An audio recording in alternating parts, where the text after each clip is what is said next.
Hi everyone, my name is Greg. It's nice to be with you again today.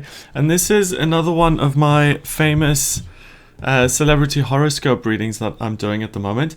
And this is going to be a basic natal chart analysis.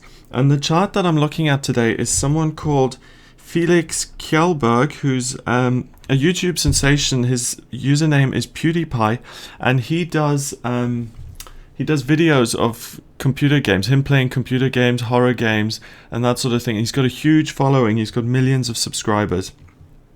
And the reason I'm doing this video is someone I know, the son of a friend of mine who's in his teens.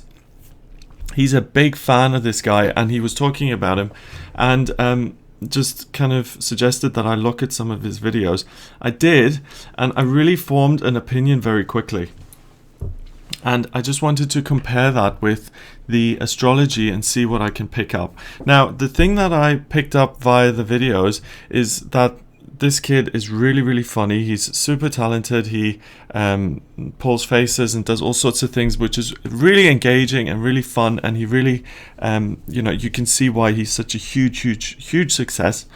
But the other thing that really struck me very quickly was he's got really shallow and retrograde beliefs about women and about gay people, and I was really surprised and shocked by that, really.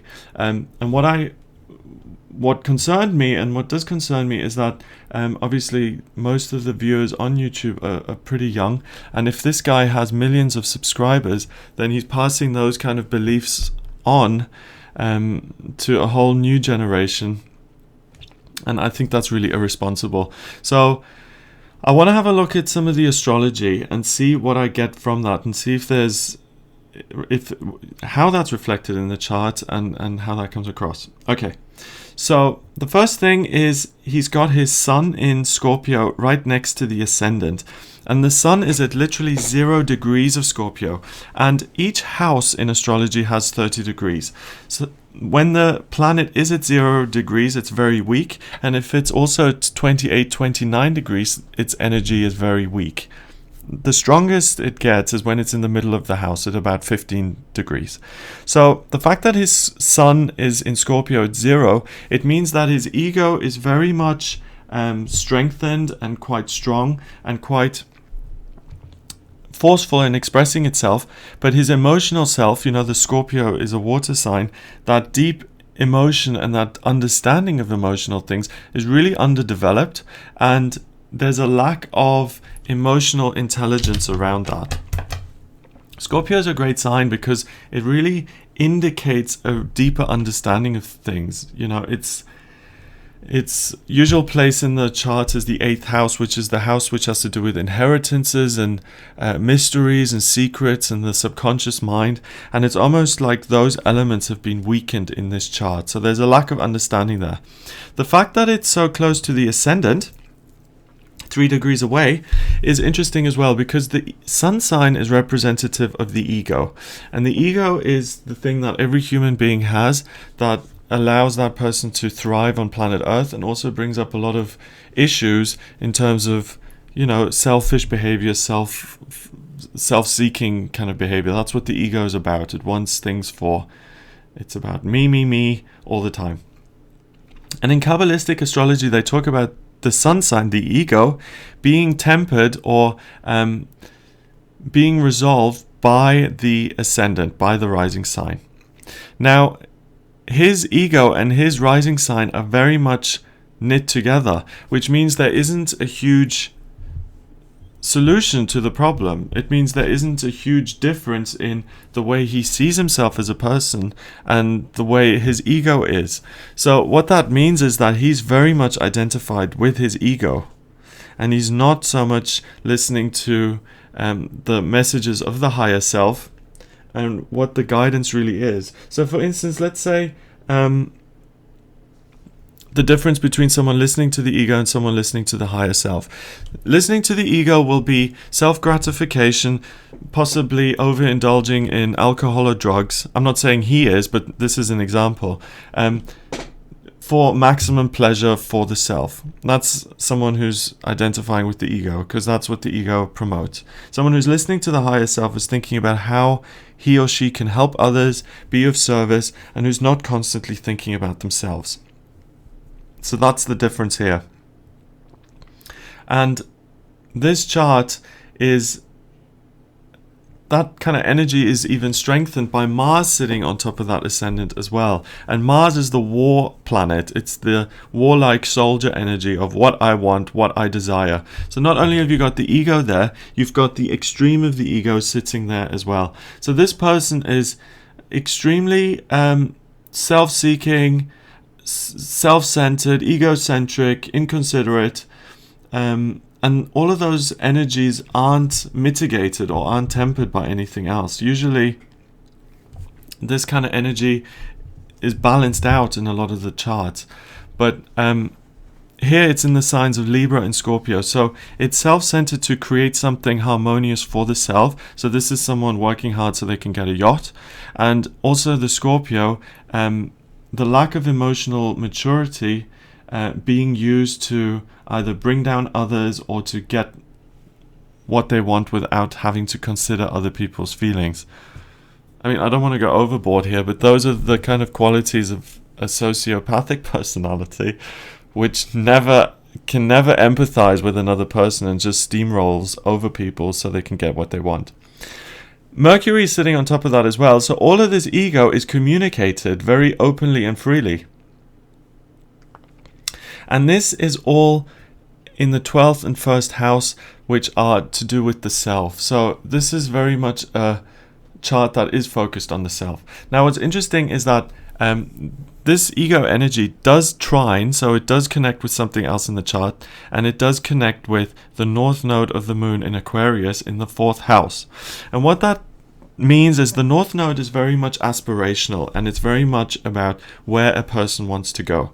Now, Felix or PewDiePie, he's going to want to have a family of his own in life, and he's going to want to be the head of the family, and that's how he's chosen in this life to advance spiritually, to really progress as a person. And that's a big challenge that he set for himself, because being a family or starting a family, obviously the father figure is in authority, but if that authority figure becomes a dictatorship, i.e. someone who's completely ruled by their own ego and wants things their own way, that doesn't create a happy family unit. So he's going to have to learn to temper some of his self-centeredness if he wants this family life for himself, if he wants that to work. And I really see him making, if he's able to do that, that's going to be huge soul growth and soul advancement for him. Because there is a lot of ego there that has to be kind of put in place. So if he does overcome that, that's going to be wonderful, and he's going to have a hugely successful family life. You know, the greater the challenge or the obstacle, the bigger the purpose or the more positive the eventual outcome is. And because he's got so much to overcome, his ultimate outcome of that is going to be really wonderful if he does manage to achieve that. The other thing that's very interesting here, the next area of focus is a combination of planets in his third house, and in astrology that's called a stellium, and it's between Uranus, Saturn and Neptune in the 3rd house of communication. It's in Capricorn, so he's able to communicate his individual, very quirky, very talented, very gifted personality in a very structured, consistent way. And he's able to put structure to his dreams and his visions and his fantasies and ideas. So this is a really gifted person who's able to take kind of messages that he receives and comment on them. You know, a lot of comedians come up with jokes and do funny things, like, you know, some do physical comedy, other people come up with jokes, but there are a certain group of comedians who take something existing and are able to comment on that to get the laughter and get the jokes. And he's really one of those people. He's able to deconstruct symbols and messages and images and ideas and make them funny and relatable to other people. That's really his gift. And he's really able to communicate that in a very entertaining and effective way. this is really opposed by two other planets on the other side of the chart, and this is really, really interesting, and this is what I want to have a look at. It's Chiron and Jupiter conjunct in the 9th house. Chiron and Jupiter are really opposite heavenly bodies. Jupiter can be seen as the luckiest, most fortunate planet in an astrology chart. It's expansive, it's growing, it brings fame and fortune. And Chiron is the most difficult energy. It's the wounded healer. It's what hurts. And to see these two conjunct, meaning their energies blend and mold, it means that, and especially it being in the 9th house of culture and learning and higher learning and information and travel, it means that this guy would have been very much uncomfortable with his culture growing up, or he would have never felt a part of his own culture. He would have been hurt by not fitting into the norm of his environment, and he would have felt at odds with that early on. That's interesting because it's like you imagine someone who doesn't fit in to be more compassionate with other people who don't fit in. For example, gay people, transgender people, ethnic minorities, which he also goes after. But the truth usually is that hurt people hurt other people. It's like the kid who was bullied in the playground often ends up bullying other people in the playground. And that's what's happened here. Because he's always felt at odds and like an outsider. He's now going after other people who are in that situation too. And what this means really is that his ability to communicate and this opposition here, it means that if he wants to overcome this again, it's a big task that he's set for himself in this lifetime, to overcome this prejudice and this lack of compassion for minorities and other people. He needs to study other cultures and he needs to go out there and experience the world, and he's doing this on an intuitive level anyway. As far as I know, he changes countries every once in a while, so he is experiencing different cultures, and that's really going to be beneficial to him to prevent him from continuing with these kind of bigoted, narrow-minded beliefs, and it will help him to learn tolerance and acceptance of people who are different, just like he's different. So it's a process of learning to be accepting of others, to expand knowledge, knowledge around alternate beliefs and alternate philosophies and even religions, and to become to allow those to exist as well as his own kind of sense of self. The ego doesn't like anyone else to be as important as the self. The ego is all about me, the center of the universe, and the ego's beliefs are the ones that are correct. And everyone else is wrong. It's me versus the world. And he obviously identifies with this very strongly. And by exploring these things, he'll be able to let go of some of that and to let go of some of those ego messages. His moon is in the 10th house in Virgo, and he's very comfortable working hard. This guy does work hard. Not only is he gifted and talented, but he's able to consistently work, which is partly why he's got this massive success. And that's really that's one of the gifts he's brought to himself. So the chart is all about what you come into this life with. And I really believe that the astrology chart is a thing that you can read to see what your life purpose is. I believe in the soul being reincarnated several times on this planet, and each time you come in, you can look at your chart and say, this is what I want to overcome, this is what I've placed in my life as an asset, and that's what I want to work on. So he's got the asset of being able to work diligently and very hard. He's able to earn money very easily. It comes to him quite effortlessly. And the things he wants to overcome is his overweening ego and also his limited beliefs. And I really feel that in one of his past lives, he's really bringing those really retrograde prejudiced beliefs from a past life. And this incarnation for him is an opportunity to review those, to overcome those, and to really let those go. He's not doing very well at the moment, but he is only, I think, in his 20s. He was born on October 24th, 1989, so that makes 25 years old. So, I don't know about you, but when I was 25 years old, I didn't have everything figured out. I didn't have anything figured out, really. And he's already way ahead of that. He's been very successful in terms of real world means, but now he just needs to look at figuring out some of those more deeper, more important kind of aspects of life. There's also two yods in this chart, which I really see as the finger of God, the hand of God playing a part in this life.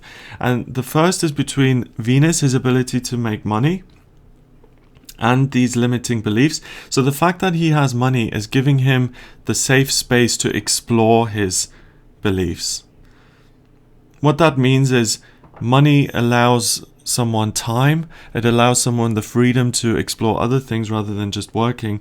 And because he is got things so upside down at the moment in terms of the way he views other people, that's a great thing, because the money will give him the space and time to look at those. And the other thing here that really is a gift is his ability to project himself into the outside world. So the fact that he was born, like the rest of us, in this time when anyone can go on YouTube and create their own TV channel. You couldn't do this in the 1960s. You had to be picked up by a network and really be at the mercy of other people, whereas now you just buy a webcam and you're an instant. You can get your message out there instantly. I mean, that's fantastic. So he's really chosen to come in to the world at this time when he can project himself. And really, when he looks back on his output in, a couple of years, he'll be able to really have a record of how he's grown as a person and how he's let go some of the beliefs that he's had and how far he's come. And I think his message is going to be very different in 20 years from now than it is at the moment. So it's an really interesting chart, and this is why I love astrology, because you're able to really see what's going on with a person and really understand why certain things are happening. So he's got a big purpose ahead of him, and he's going to be an amazingly tolerant person when he comes out of this zone he's in at the moment, and when he gets to the other side of that. So because he's the way he is now, it will result in him, everything being said, him overcoming all of this stuff, being incredibly tolerant and open and helpful to other people. So I look forward to that time. If you'd like me to have a look at your astrology chart and give you some insights into why you're here and what your purpose is and what you're doing, then please get in touch with me. You can have a look at my website. It's gregoryscott.com, and you can have a look at the readings tab on there to see what kind of readings I offer. You can also click on the bio section and you'll be able to find out a bit more about me. I'm also on Facebook. It's facebook.com/GregoryScott444. And you can also send me an email. The address is readings@gregoryscott.co.uk. I hope you found this informative, interesting, and I look forward to speaking to you soon.